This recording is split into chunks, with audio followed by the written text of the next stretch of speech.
Adhering to a household budget is an excellent habit to develop. It will help you to spend less, save more, and avoid problems making payments or paying excessive interest payments on credit cards.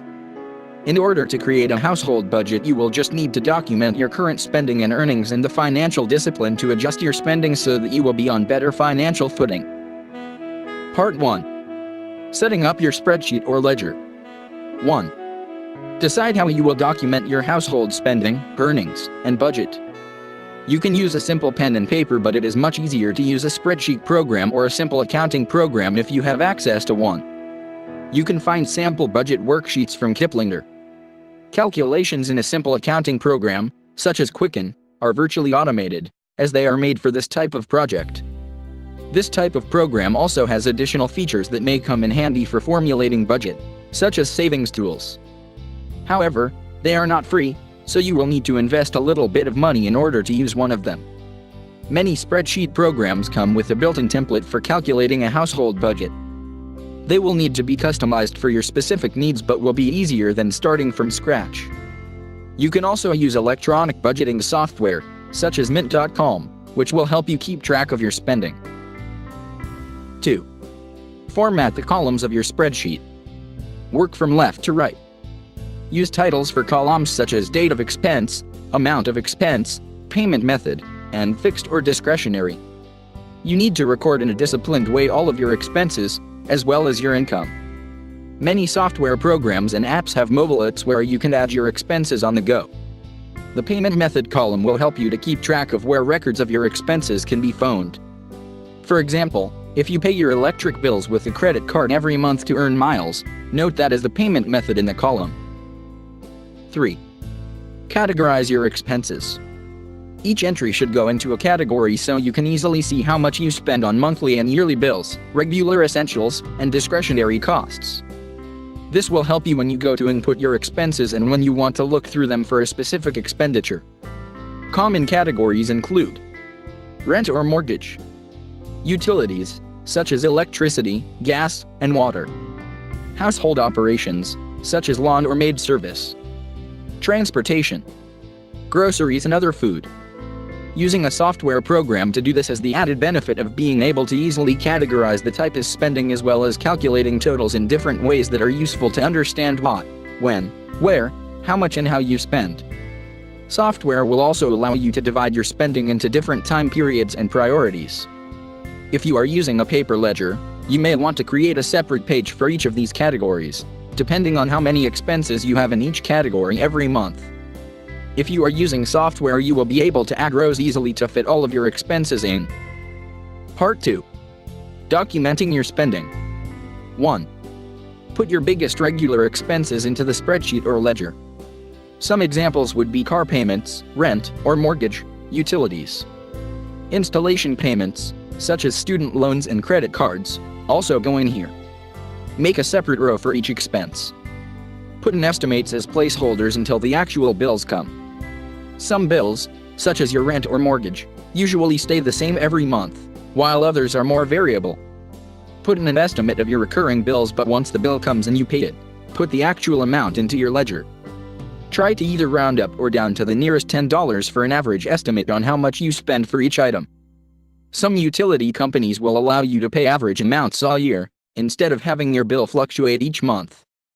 You may want to investigate this option if regularity is important to you. 2. Calculate your regular essentials. Brainstorm what you regularly spend money on and how much. How much per week do you spend on gas? What is the usual amount that you spend on groceries? Think of other essential things that you need, not want. After you have made rows for each of these expenses, put in an estimate of what you spend on it. Once you have the actual amounts you spend, input them immediately. You should spend as normal, but take a receipt or note down every time you get your wallet or purse out. At the end of the day, tally this up, either on paper, your computer, or your phone. Make sure you note exactly what you spent it on and don't use a generic term such as food or transport. Software such as Mint.com help by categorizing your spending into things like groceries, utilities, and miscellaneous shopping. This can help you see what you usually spend per month on each category. 3. Input your discretionary expenses as well. These include big-ticket items that you can cut out or do not provide you with the level of enjoyment worthy of the price. These could range from anything such as expensive nights out to takeaway lunches and coffee. Remember that each separate expense should have a separate row. This may make your spreadsheet or ledger pretty long by month's end, but if you have it separated into types of expenses, you should be able to keep it manageable. 4. Insert an expense row for savings. While not everyone can afford to save money on a regular basis, everyone should have it as a goal and do it if they possibly can. A great target is 10% of your paycheck. This is enough to make your savings grow fairly quickly while not so much that it will crimp other areas of your life. We all are too familiar with arriving at the end of the month and having nothing left over. That's why you have to save first. Don't wait for there to be money left at the end of the month. Adjust the savings amount as necessary, or, better yet, adjust your spending if possible. Money you save can later be used to invest, or you can save with some other purpose in mind, like buying a home, college tuition, vacations, or anything else. Some banks have free savings programs you can enroll in, such as Bank of America's Keep the Change program. This program rounds up each transaction you make with your debit card and transfers the difference into your savings account. It will also match a certain percentage of this savings. This type of program can be an easy, painless way to save a little bit each month. 5. Add up all your expenditures each month. Add up each section of rows individually and then add them all together. This way you can see what percentage of your income you spend in each category of expenditure in addition to your total expenses. 6. Record all of your earnings and then add them together. Include all earnings, whether it's tips, under the table, money you find on the ground, and your salary. This is the amount on your paycheck, not your total earnings for the time period. Record all income from all sources with the same level of detail as you do for your expenses. Sum these weekly or monthly, as appropriate. 7. Put the totals of your monthly income and your total expenses side by side. If the amount of your total expenses is greater than your income, then you need to think about cutting back on your spending or think of ways to cut down your bills. Having the detailed information on hand about how much you spent on what specific items, as well as the priority that each represents for you, will help you to target areas where you can cut back or eliminate spending. If your monthly income is higher than your total expenses, you should be able to put some away in savings. This money can be used towards a second mortgage, college tuition, or anything else big. Or, you can stash some away for something small like a trip to the spa. Part 3. Creating a new budget. 1. Target specific areas of your spending to decrease. Set limits on discretionary spending in particular. Pick a set amount that you cannot go over each month and stick to it. It's fine to budget for discretionary spending. You can't live a life without any fun. However, setting a budget and sticking to it will help keep that spending in check. For example, if you routinely go to the movies, set a budget of $40 a month for movie tickets.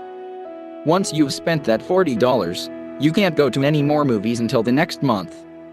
Even your essentials section should be looked at closely. Regular expenditures should usually only take up so much of your income. For example, food purchases should only take up 5 to 15% of your budget. If you are spending more than that, you should consider cutting back on that spending. Obviously, the percentage you spend will vary. For example, for groceries it will vary depending on things like the price of groceries, your family size, and any special nutritional needs. The point is simply to make sure you aren't spending money you don't need to. For example, do you spend a lot of money on prepared foods that are more expensive, when you could cook more at home? 2. Estimate and incorporate contingency expenses into your budget. By incorporating expenses for possible contingencies into your budget, unexpected medical, car, or house maintenance costs will have less impact on your overall budget and financial health. Estimate what you might have to spend on these in a year and divide by 12 for your monthly budget. Your buffer will mean that if you go slightly over your weekly spending limit, it will not affect your hip pocket and will not end up going on the dreaded credit card. If you get to the end of the year and have not needed to use your buffer for these types of expenses, then great. You will have extra money that you can funnel into your savings or retirement investment plans. 3. Calculate how much your short-term, medium-term, and long-term goals are going to cost. These are not contingency costs but instead are part of your plan. Do you need to replace any household items this year? Do you need a new pair of boots this year? Do you want to buy a car? Plan for this in advance and you won't need to draw on your long-term savings. Another important point to note is that you should aim to only buy these items after you have saved for them. Ask yourself, do you really need it right now? Once you actually send the money that was budgeted as a contingency or planned expenditure, record the actual expense and delete the provisional expense you had created, otherwise they will end up being doubled. 4. Draw up a new budget. Combine your buffers and goals with your actual expenditures and income. This exercise will not only assist you in making an effective budget and helping you to save, making your life a little less hectic and more relaxed, it will also motivate you to trim your expenses so you can achieve your goals and make the purchases you aspire to without having to go into debt to do it. Try to stick to just spending on the fixed expenses. Cut out the discretionary items wherever possible.